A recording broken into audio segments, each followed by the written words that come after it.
লক্ষ্মীপুরের রামগতিতে জাতীয়তাবাদী বিএনপির উঠান বৈঠক অনুষ্ঠিত হয়। বুধবার সকাল ৯ ঘটিকায় চরপোড়া গাছা ইউনিয়ন বিএনপির অঙ্গ সহযোগী সংগঠনের উদ্যোগে বিএনপিকে তৃণমূলের সুসংগঠিত করা ও কেন্দ্র ঘোষিত ৩১ দফা বাস্তবায়নের লক্ষ্যে বিএনপির ভারপ্রাপ্ত চেয়ারম্যানের নির্দেশনায় এ উঠান বৈঠক অনুষ্ঠিত হয়।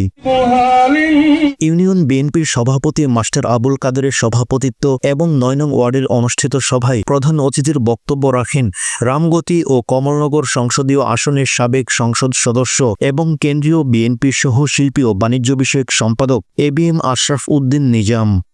বিশেষ অতিথি হিসেবে উপস্থিত ছিলেন উপজেলা বিএনপির আহ্বায়ক মোহাম্মদ জামাল উদ্দিন, সাধারণ সম্পাদক মোহাম্মদ সিরাজ উদ্দিন, জেলা ওলামা দলের সভাপতি শাহ মোহাম্মদ এমরান মোল্লা, উপজেলা বিএনপির যুগ্ম আহ্বায়ক সাইদুল বারী মির্জা, মিয়া মোহাম্মদ ইউসুফ, যুবদল সভাপতি শিবলি নোমান, সিনিয়র সভাপতি মোহাম্মদ জমির উদ্দিন, সদস্য সচিব শাহ মোহাম্মদ শিব্বির, ছাত্রদলের সদস্য সচিব ইরাজ মাহমুদ।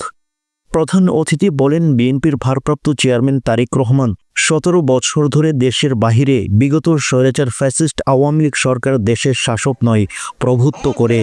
আর মাত্র ১৭ দিনের আন্দোলনে দেশ ছেড়ে পালিয়ে যেতে বাধ্য হয় ফ্যাসিস্ট শাসক। আপনারা যারা বিএনপিকে ছেড়ে যাননি, বেগম খালেদা জিয়াকে ছেড়ে যাননি, দেশনায়ক তারেক রহমানকে ছেড়ে যাননি, এটাই আমাদের বিজয়। এক সময় ২০ জন নারী নিয়ে সভা করা যেত না, এখন ওয়ার্ডে ১,১২০০ নারী উপস্থিতিতে উঠান বৈঠক হচ্ছে।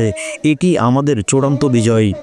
আগামী দিনের নির্বাচনে প্রিয় নেতা তারেক রহমান হবেন এদেশের প্রথম প্রধানমন্ত্রী এবং এর জন্য আপনাদের অপেক্ষা করতে হবে। আবু সালমান, রামগতি, লক্ষ্মীপুর।